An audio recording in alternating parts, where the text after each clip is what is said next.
Welcome to a new episode from English Plus Podcast. Today's episode is about grammar, and we will talk today about relative clauses, especially clauses with who, that, and which.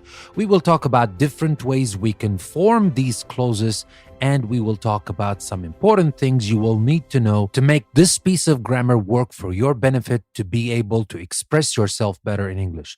So without further ado, let's start talking about relative clauses, clauses with who, that, and which. Now let's start with this very first example. Last week we had a party and a lot of people came.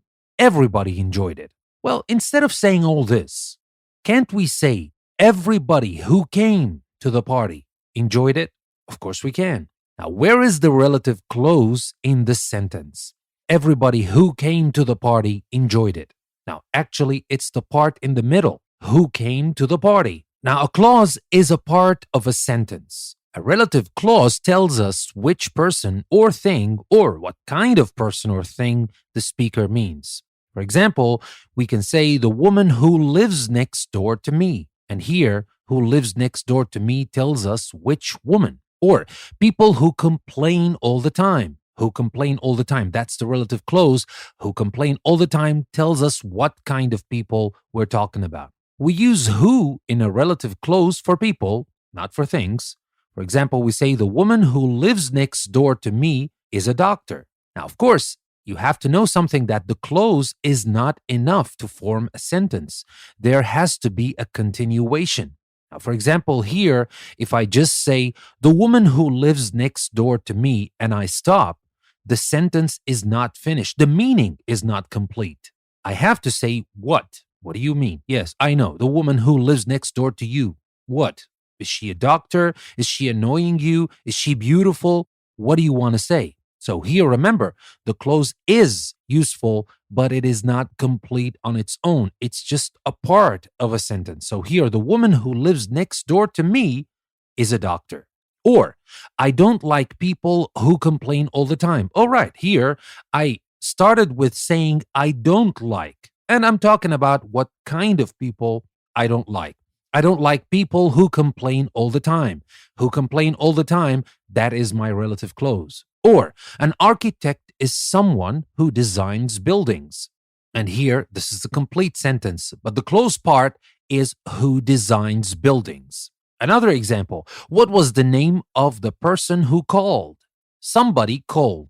And you should get the name of that person. I can ask you all this in one question. What was the name of the person who called? Now, if you notice, in all of these examples, I used who to create this relative clause because I am talking about people, the woman, people, someone, the person. All of these are people, so I should use who. Now, but that's not everything. We can use that for people as well. But remember, not which. All right? We can use who or that for people. We can say the woman that lives next door to me is a doctor, but not the woman which. Never use which when you want to refer to people. So we use who to talk about people. What about things then? When we want to talk about things and we want to use obviously relative clauses, we can use that or which, but not who. So the thing that you need to differentiate between is who and which. Who is for people, which is for things. That can be used for both. Yes, we have some restrictions about that, but we're not going to talk about this in this episode. And that has to do with essential clauses and non-essential clauses, etc. But for now, it is enough for us to know that which is for things, who is for people, that works for both. So here, let's talk about some examples where we use which to talk about relative clauses that refer to things. I don't like stories that have unhappy endings. All right. So here we have a relative clause and I am referring to stories. I'm describing what kind of stories that I don't like. I don't like stories that have unhappy endings. Or if you want to say which, you can. You can say, I don't like stories which have unhappy endings. And that's also correct. And to be honest, which is safer? Which and who are safer? Because that doesn't work all the time. So if you're in doubt, use which or who. That's a lot safer. Now let's go back to which. Grace works for a company that makes furniture. Or she works for a company which makes furniture, and that's okay. Which, I'm talking about a company, I'm talking about a thing, which refers to a thing. Or we can say the machine that broke down is working again now. And guess what? Yes, you can say the machine which broke down is working again now. But remember one more time, the clause is not enough to form a sentence. You need to finish your sentence. What if I just say the machine that broke down, period?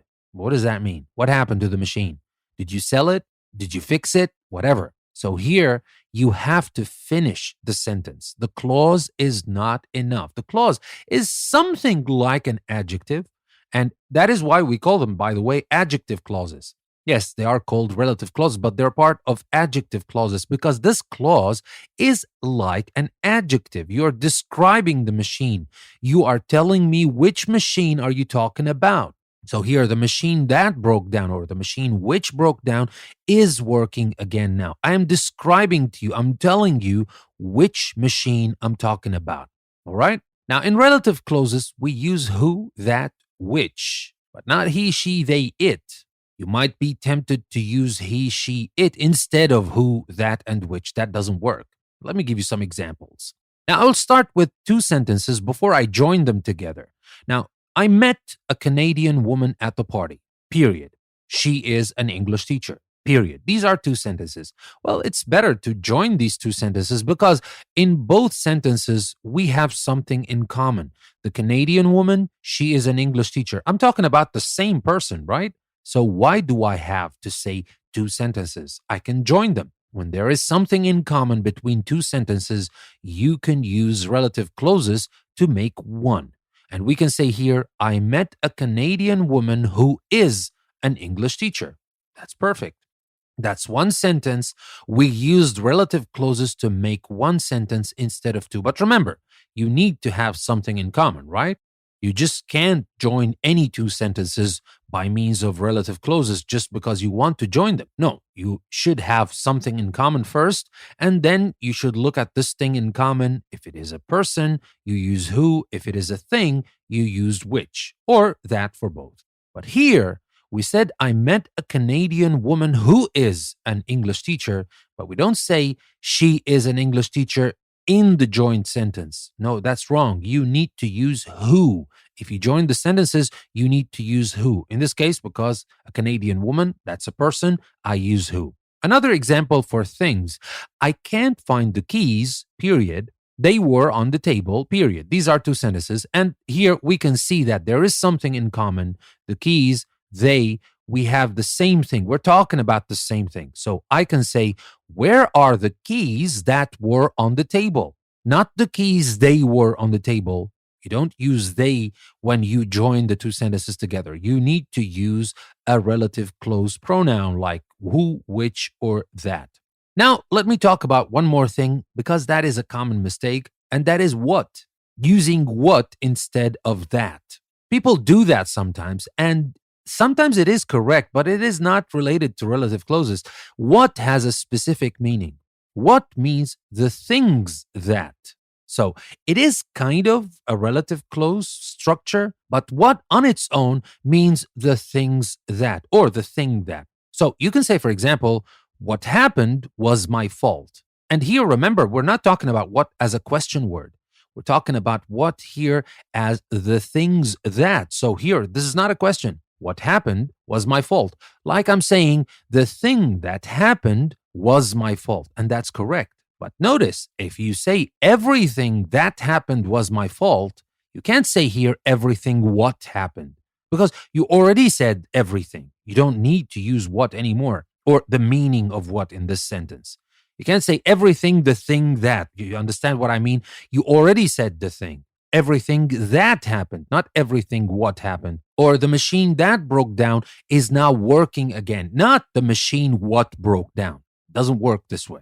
Okay, now let's move on to talk about something else that is related to relative clauses, and that is when we have them as objects or when we have them as subjects, and that makes a lot of difference. Now, first, let's take a look at some examples where we have the relative clause as a subject. here, the woman who lives next door to me is a doctor. We used that example before, and here we talked about the woman who lives. The woman lives next door to me. That is the original sentence. So who here, which means the woman, is the subject of the sentence. Who lives next door. That is the subject. Or when we say, where are the keys that were on the table? Now, here we're talking about the keys that were on the table, and that is a subject as well. The keys were on the table. So even when you put them in a relative clause, you have to know whether you are referring to a subject or to an object. And in this case, we're referring to subjects. It's obvious. And when we do that, you must use who, that, which, when it is the subject of the relative clause. You cannot leave out who, that, or which in these examples. You have to use them. You cannot leave them out. And you might ask yourself, why are you telling us this? You already told us to add who, that, and which. Why are you telling us you mustn't leave them out? We're not going to leave them out. Yes, that's right. That's good. But the thing is that when we have who, that, and which referring to the object of the sentence, then you can leave them out if you want.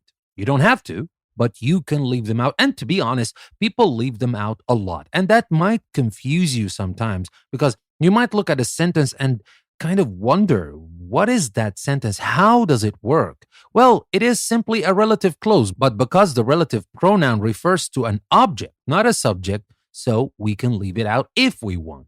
Let me give you an example. The woman who I wanted to see was away on holiday. You see here, the woman who, of course, who refers to the woman, but look at the continuation. I wanted to see. I wanted to see. I is the subject.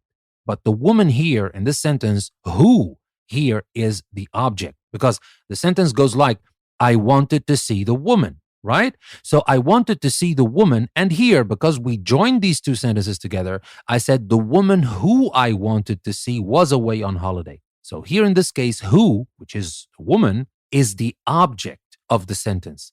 I is the subject. And here, another example. Did you find the keys that you lost? So this is different from the example I just gave you earlier.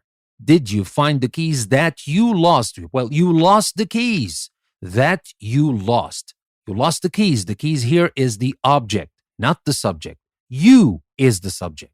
Okay? So here, when who, that, and which is the object, you can leave it out. So, of course, you can say the woman who I wanted to see was away, but you can leave that out. And you can say the woman I wanted to see, the woman I wanted to see without who, if you want. Or you can say the keys that you lost, or you can simply say, did you find the keys you lost?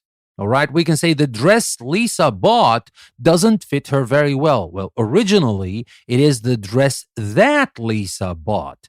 But here, because that stands for an object or refers to an object, you can leave it out. Or you can say, is there anything I can do? You hear that all the time and you think, well, what's the big deal about that? Because originally, is there anything that I can do? But people usually leave out things that are not necessary. And because this is a very common expression, people leave it out all the time. So you hear it like that all the time. You might not know that this is originally a relative clause. Is there anything that I can do? Well, of course you can say that, but it's better to leave it out. Is there anything I can do? Okay? And here I want you to notice something. Now, when we used in the examples, did you find the keys you lost? Or the dress Lisa bought? Yes, we left out the relative clause pronoun, but don't ever include the object again. Even if we leave it out, we don't introduce it again because that is still a relative clause. We have to leave out the thing in common. So the keys you lost, not the keys you lost them. And the dress Lisa bought, not the dress Lisa bought it. Okay? Now, with that being said, let's talk about something else. What if we want to use prepositions? Now, let's take a look at these two sentences and how we can join them. Tom is talking to a woman. Do you know her? Of course, there is something in common, a woman, her, obviously. But here we have a preposition, talking to a woman. So how do we join these two sentences together? Now, you can go like, do you know the woman Tom is talking to? That's the question. Or the woman who or that Tom is talking to. Now remember, we can put who or that, or we can leave it out because here the woman is an object. Another example, I slept in a bed, it wasn't comfortable. So here, the bed I slept in wasn't comfortable, or the bed that or which I slept in wasn't comfortable. So here, when you want to use the prepositions, they come at the end, and that might sound a little bit strange, but it is not. If you followed along with me since the beginning of this episode, you will know that this is not strange, but it might sound strange to you. Don't make the common mistake by using object pronouns after prepositions, like saying, "Do you know the woman Tom is talking to her?" Well, that's a mistake because you are repeating the object. You are repeating her. Okay, we already talked about the woman. We don't need to say her again. Okay, or the bed I slept in it wasn't comfortable. Okay, that's a mistake.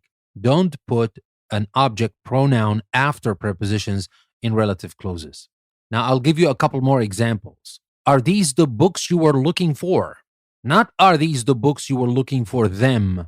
Okay? Because that's already a relative clause. We already delete the thing in common. All right? Because we replace the thing in common with who, which, or that. So when you replace something, that means you leave out the original thing, okay? And the original thing here was them, the object. So we don't repeat that.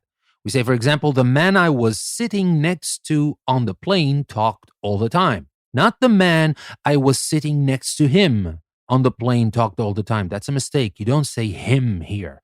You don't repeat your object, okay? And here, let me remind you one more time. Now, we can say, for example, everything that they said was true, but we can't say everything what they said. Now, you might think we don't make this mistake. And if it is the case, that's fine. Great. But some people do. And that's why I am mentioning this. Some people do say everything what they said. Well, it's wrong because remember, what means the things that. And I already said everything. Why would I say everything the things? All right? It's like repeating myself, okay? So everything that they said was true, or because it is the object, we can say everything they said was true without even that, but not with what. You don't use what here. Or I gave her all the money I had, or I gave her all the money that I had, but not I gave her all the money what I had, all right? So here, you don't use what. If you want to use what, it's going to be different. It's going to be something like what they said was true. And that is a different story. What they said was true without everything what they said, okay? What they said was true on its own is good. And this is not a relative clause. That's something else. That's a sentence. What here means the things they said was true, okay? So here you can do that, but don't use it with relative clauses. Don't use what with relative clauses because it means the things that. It implies the meaning of relative clauses. But when you want to use it as grammar, it cannot be used together with relative clauses, okay? So that being said, that will be everything I wanted to share with you in this grammar episode. Let me remind you that you can find a lot of extra activities and the transcript of this episode on our website, EnglishPlusPodcast.com. All you have to do is to take the link you can find in the description. And there's also another thing that I would like to tell you about. There's also a link to our Patreon page. We are adding 2 extra premium episodes every day. We have already started with Learn the English Tenses. This is a mini series where we're going to talk about all the English tenses in 10 episodes. So if you are interested, go ahead and become a patron, unlock all our premium episodes. And we have also other episodes. We have already started talking about the 100 events that changed the world. That is also a 10 episode series. We also have our book club. We also have our creative writing workshop and a lot of things for our premium subscribers. So if you would like to get all these premium episodes, take the other link you can find in the description and go to our Patreon page, become a patron, and unlock all our premium episodes. With that being said, this is your host, Danny. I would like to thank you very much for listening to another episode from English Plus Podcast. I will see you next time.